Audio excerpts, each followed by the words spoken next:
Quando eu era adolescente, lembro-me da minha família frequentando constantemente a igreja do nosso bairro. Fiz catequese, crisma, participava do grupo de jovens. Minha mãe também participava muito da igreja com meu pai. Éramos muito engajados. Quando um novo padre veio para a nossa igreja, logo fizemos amizade. Ele era um homem de meia idade, mas muito simpático, atencioso com todos os membros da igreja. Era uma pessoa muito simples, não trouxe muita coisa com ele. Sempre que acabava as missas, ele ficava conversando com o povo na porta da igreja. Uma das coisas que reparei no padre Benício Olaf era um livro que sempre estava com ele, não soltava nunca. Um livro de capa preta, muito surrado, com uma cruz dourada no centro e as inscrições gastas que diziam Ritual Romano de Exorcismo.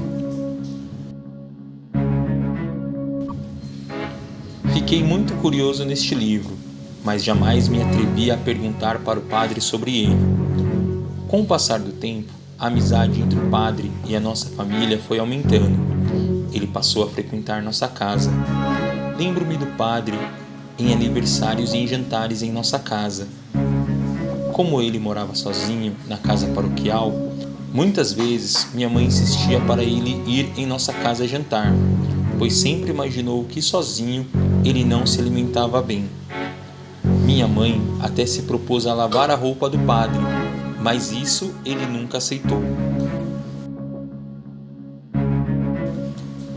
Certa vez, em um jantar em casa, o padre recebeu um telefonema urgente. Desculpou-se e saiu apressado.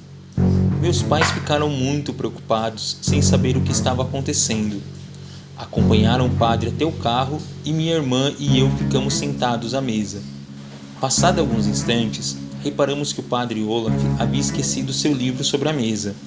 Sempre tivemos muita curiosidade sobre este livro e, como todo adolescente, corremos para pegá-lo.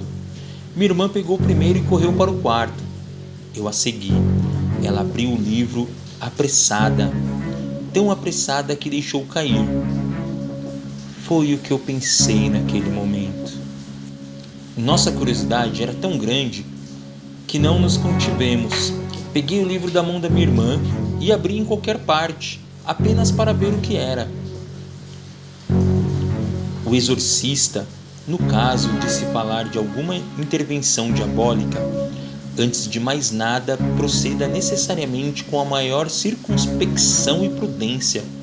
Em primeiro lugar, não creia facilmente que seja possesso do demônio alguém que sofra de alguma doença peculiar, tentado, estar desolado e finalmente ser atormentado, porque qualquer pessoa pode ser iludida pela própria imaginação. Esteja ainda atento para se não deixar iludir pelas artes e fraudes que o diabo utiliza para enganar o homem, de modo a persuadir o possesso a não se submeter ao exorcismo, sugerindo-lhe que a sua enfermidade é apenas natural ou de foro médico.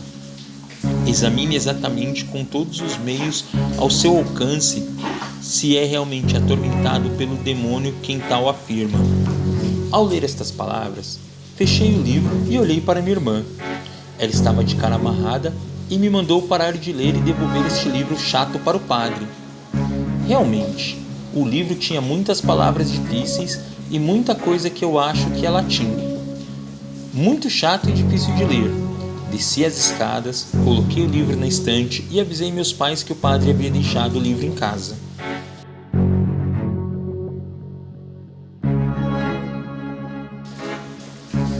No dia seguinte, Padre Olaf veio bem cedo em casa para apanhar o livro. Ele não entrou, esperou na porta. Insistentemente ele perguntava para minha mãe se alguém abriu o livro. Minha mãe me chamou para perguntar. E com medo de levar uma bronca, eu menti e disse que não, que apenas tinha pego o livro e colocado na estante.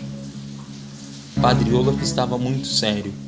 Do sofá pude ouvir ele contando à minha mãe que iria se ausentar da paróquia por um tempo, pois a mãe dele estava internada e muito doente. Uma das coisas estranhas que ninguém percebeu antes do padre ir embora foi que minha irmã não foi cumprimentá-lo.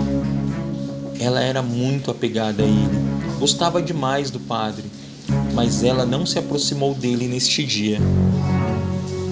Minha irmã, que sempre levantava por volta das 7 horas da manhã, demorou-se demais. Às 11 horas, minha mãe pediu para chamá-la. Fui até seu quarto e ela estava jogada na cama como que desmaiada. Tentei acordá-la e não consegui. Chamei, chacoalhei ela pelo pijama, puxei pelo braço e nada dela acordar. Muito preocupado, desci correndo chamando por minha mãe e contei o que aconteceu e que minha irmã não acordava. Voltamos correndo ao quarto de minha irmã. A porta encostada, minha mãe abriu como se ela não existisse. Para meu espanto, minha irmã estava sentada na cama completamente acordada, de roupa trocada. Ela penteava os cabelos molhados de quem acabava de sair do banho. Eu fiquei em choque, sem reação. Ela olhou para minha mãe e perguntou: aconteceu alguma coisa, mãe? Minha mãe me deu uma bronca, disse que isso não era brincadeira que se passa. Eu tentei argumentar que tudo que eu disse era verdade, mas até eu já duvidava das minhas palavras.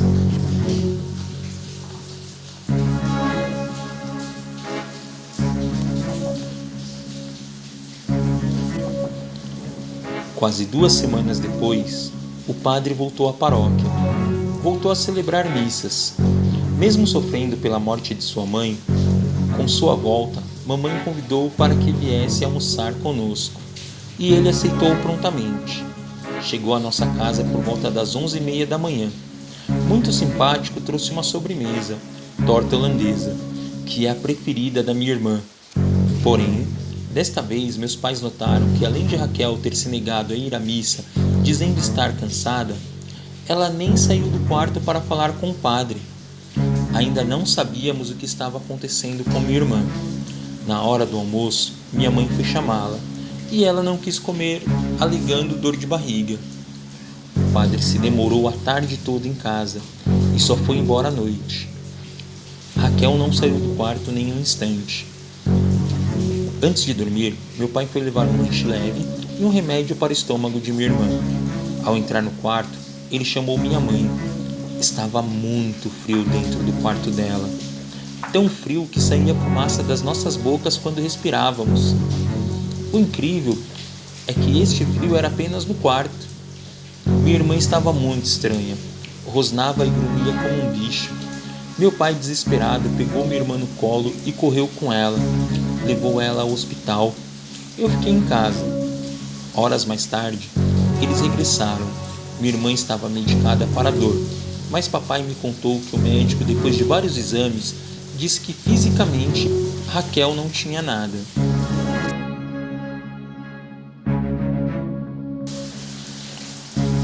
Ao amanhecer, a campainha tocou. Era o padre Benício Olaf.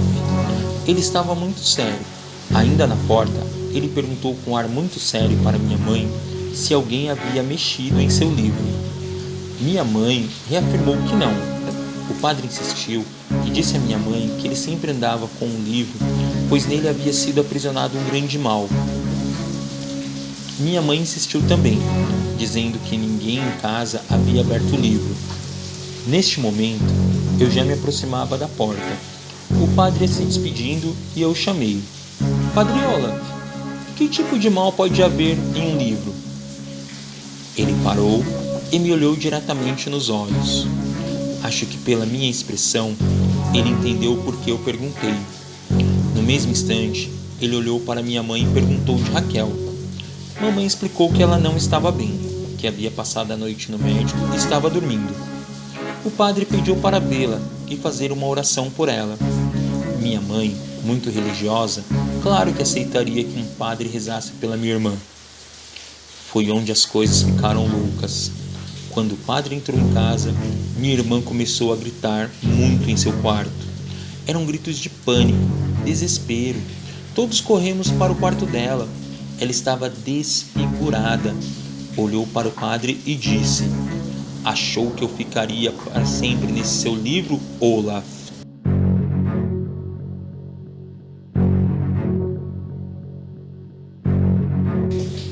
Um arrepio horrível tomou conta do meu corpo. Aquela não era a doce voz da minha irmã, mas sim uma voz grossa de um homem velho. Minha mãe começou a falar: "Olha o respeito." Mas o padre a interrompeu, entrando na frente, e disse para minha mãe que precisava que ela saísse do quarto. Apenas meu pai ficou no quarto com o padre e minha irmã. Durante horas e horas ouvimos gritos, gemidos, batidas, e por diversas vezes ouvíamos a voz da minha irmã pedindo: "Socorro, mamãe!" E em seguida ouvíamos aquela voz horripilante. O tempo todo o padre Olaf fazia orações e em algumas vezes meu pai as completava. Foi horrível. As luzes da casa piscavam. A televisão ligava e desligava sozinha. O padre fazia orações que eu não sabia dizer em que língua era. Após horas, ele e meu pai saíram do quarto. Pareciam exaustos e estavam muito suados. Meu pai olhou para minha mãe e disse: "Não entre no quarto, precisamos comer algo." Enquanto eles comiam, Padre Olaf preparava algumas coisas, como água benta, sua estola, crucifixo, e novamente pegou o livro em sua maleta. Disse para meu pai que este livro havia sido abençoado pelo Papa já falecido e entregue a ele como uma arma contra o mal que ele iria enfrentar. Algum tempo depois, ele e outro padre apreenderam um demônio no livro, e desde então ele não desgrudava do livro, para que este demônio não se libertasse. Por isso ele insistia se quando ele esqueceu o livro, alguém abriu. Eu interrompi e disse que sim, que minha irmã havia pego o livro e o abriu. Ele não se espantou, pois já havia notado que estávamos mentindo, mas explicou que a verdade ajuda a combater aquele mau espírito. Quando retornou ao quarto, Padre Olaf estava decidido a acabar com aquela situação. Aspergiu água benta para a purificação, como no batismo. Fez uma prece pedindo misericórdia a todos os santos. Fez a prece dos salmos que invoca a proteção divina e fala da vitória sobre o maligno. Fez várias outras preces e imposição de mãos. Minha irmã começou a se contorcer toda na cama, mas tudo enlouqueceu quando o padre mostrou o crucifixo abençoado. Minha irmã gritava e se contorcia, se jogava de um lado para o outro como uma boneca. O padre rezava mais insistentemente, mandando aquela entidade ir embora. Meu pai continuava lendo salmos bíblicos, agora gritando em meio àquela barulheira. Quando apareceu uma imagem no corpo de Raquel, o padre apoiou o livro de ritual abençoado sobre a imagem e tudo cessou de imediato. Tudo ficou calmo. Minha irmã deitou-se na cama e com a voz normal chorava e chamava por minha mãe. O padre deixou que ela entrasse e pediu que rezasse com minha irmã a oração à Virgem Maria.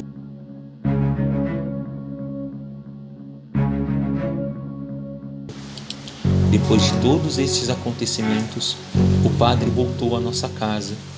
Explicou que trancou o livro em uma mala e o enviou para ser guardado em um cofre no Vaticano, que agora poderíamos ficar tranquilos, que ninguém mais ali encostaria naquele livro. Minha irmã voltou a frequentar a igreja e a se aproximar do padre Benício Olaf. E nunca mais nada de estranho voltou a acontecer em nossa casa.